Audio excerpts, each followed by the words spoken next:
여러분 안녕하십니까? 여전히 날이 건조해서 산불 위험 남아 있습니다. 추운 화요일 뉴스투데이 시작하겠습니다.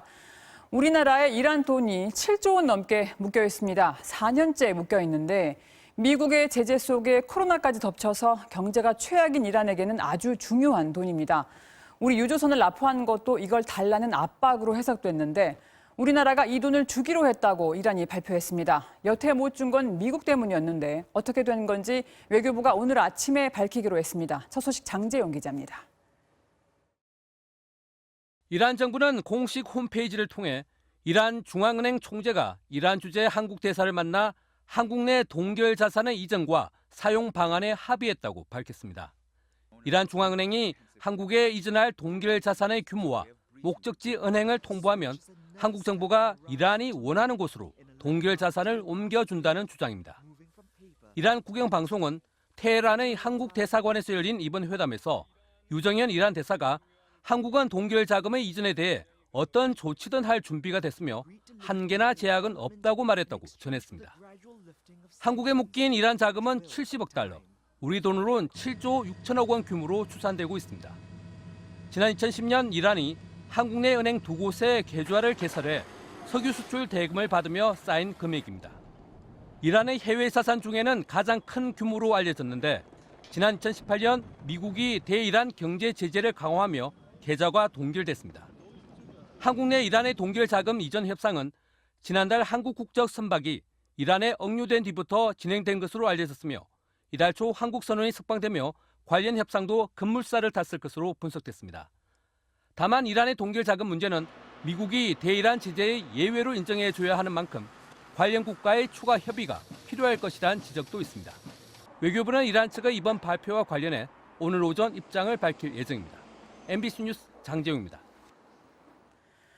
코로나 속보 알아보겠습니다. 사흘 뒤면 백신 접종이 시작됩니다. 3차 대유행이 재확산할지 이번 주가 고비인데 아직까지는 확산세가 두드러지진 않습니다.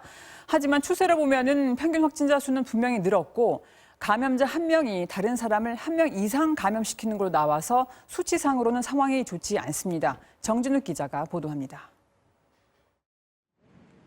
어젯밤 9시까지 집계된 코로나19 추가 확진자는 296명. 전날 같은 시간에 집계된 295명보다 1명 더 늘어났습니다. 집계 마감 시각인 자정까지는 시간이 남은 만큼 코로나19 신규 확진자는 이틀 연속 300명대를 유지할 가능성이 높아졌습니다. 확산세가 주춤한 듯 보이지만 곳곳에서 방역 지침을 위반한 집단 감염 사례가 나오고 있습니다. 경기도 성남의 무도장에서는 지난 13일 첫 확진자가 나온 이후 누적 확진자가 59명으로 집계됐습니다. 충북 영동의 유원대학교에서는 확진자가 13명으로 늘었고 강원 정선의 한 교회에서도 22명이 확진 판정을 받았습니다. 또 서울 순천향대학병원과 관련된 누적 확진자는 218명으로 집계됐습니다. 방역 지표들도 악화되고 있습니다. 일주일 평균 확진자 수는 494명으로 지난주보다 100명 정도 늘었습니다. 감염 재생산 지수도 여전히 1을 넘는데 특히 전파력이 더 센 것으로 알려진 변이 바이러스 감염자도 계속 늘고 있어 방역 당국의 고민이 깊어지고 있습니다. 3차 유행이 감소 추세였다가 다시 증가하는 게 아닌가에 대한 큰 우려를 하고 있는 게 사실입니다. 방역 당국은 코로나19 잠복기를 고려하면 설 연휴와 거리두기 완화의 영향이 이번 주에 본격화될 수 있다고 전망했습니다.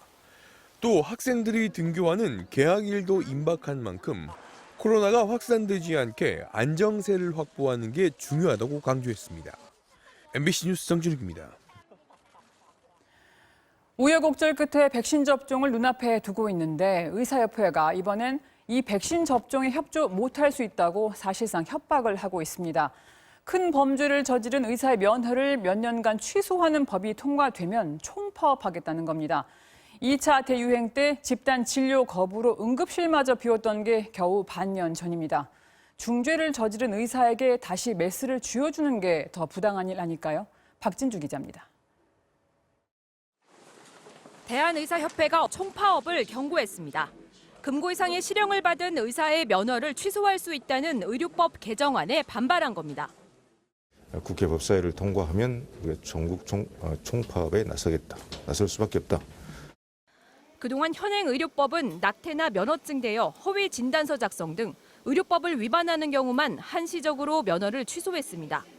살인이나 강도, 성폭행 등 중범죄를 저지른 의사는 형을 마친 후 곧바로 환자를 진료할 수 있었습니다. 개정안은 실형을 마친 뒤 최장 5년 동안은 면허를 취소해 숙려 기간을 가지라는 취지입니다.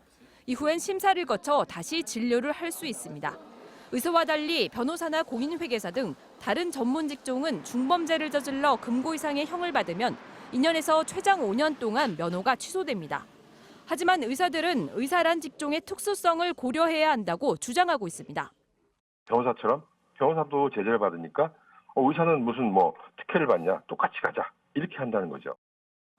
이번 의료법 개정안은 의사의 진료 행위를 위축시킬 수 있다며 의료 행위 도중 발생한 의사의 과실에 대해선 책임을 묻지 않기로 했습니다.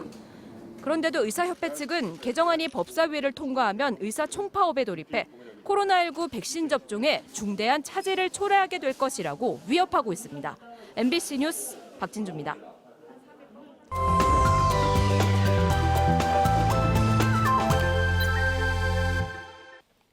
예금과 펀드 투자가 가능하고 비과세 혜택까지 있어 지난 2016년 출시 당시 돌풍을 일으켰던 개인 종합자산 관리 계좌 ISA. 만능통장 ISA가 올해부터 크게 달라졌다고 합니다. 주식 투자도 할 수 있다는데요. 가장 크게 바뀐 점은 가입 조건이 완화됐다는 건데요. 원래 소득이 없는 학생과 노인, 4대 보험에 가입하지 않은 사람은 계좌를 만들 수 없었지만 올해부터 일반형 ISA의 경우 만 19세 이상이면 누구나 가입할 수 있고요. 근로소득이 있으면 15세부터 계좌를 개설할 수 있으며 서민형 상품은 근로소득이 연 5천만 원 이하인 근로자와 종합소득이 연 3,500만 원 이하인 사업소득자, 농어민이면 가입이 가능합니다. 세금 혜택을 받기 위한 의무가입 기간도 기존 5년에서 3년으로 짧아졌고요. 연 2천만 원인 연간 납입 한도도 전년도에 한도를 채우지 않았다면 다음 연도에 남은 한도만큼 2월 납입할 수 있는데요. 만약 올해 500만 원만 계좌에 납입했다면 내년에는 나머지 1,500만 원을 더한 3,500만 원을 넣을 수 있는 겁니다. 투자 범위도 확대됐는데요. 예금과 적금, 펀드뿐 아니라 국내 주식 거래도 가능합니다. 세금 혜택은 기존과 동일하게 일반형은 수익금의 최대 200만 원, 서민형은 400만 원까지 비과세이고 초과 수익금에 대해서는 9.9%를 세금으로 냅니다. 다만 ISA는 납입 금액에 따라 일정 비율의 운용 수수료가 발생할 수 있고요. 직접 국내 주식에 투자하려면 다음 달 출시될 예정인 중개형 ISA에 가입해야 합니다. 출근길이 다시 추워졌습니다. 하루 새 기온이 10도 이상씩 떨어져 서울 등 내륙 많은 지역에 한파주의보가 다시 내려졌고요. 출근길 현재 철원 임남의 수은주가 영하 10도, 장수와 파주도 영하 5도 안팎, 서울도 영하 3도에 체감온도는 이보다 더 낮습니다. 반짝 추위는 내일 낮부터 풀리겠습니다. 차고 건조한 바람이 지속적으로 불어들다 보니 산불에 대한 경계심도 계속 늦추면 안 되겠습니다. 강원 영동과 경상도, 전북 동부와 충북 일부 지역까지 건조주의보가 발효 중에 있고요. 종일 바람도 강하게 불겠습니다. 오늘 내륙 지방에 하늘 맑겠고 대기질도 무난하겠는데요. 오후까지 울릉도와 독도에서는 눈이나 비가 이어지겠습니다. 현재 기온 춘천이 영하 5도까지 떨어져서 춥고요. 낮 기온도 서울 5도, 대전 8도, 대구 10도로 어제보다 10도 안팎씩 낮아지겠습니다. 목요일인 모레는 전국 대부분 지방에 비가 내리겠지만 양이 적겠고요. 다음 주 월요일에야 전국에 건조함을 해결해줄 비가 내릴 걸로 보입니다. 날씨였습니다.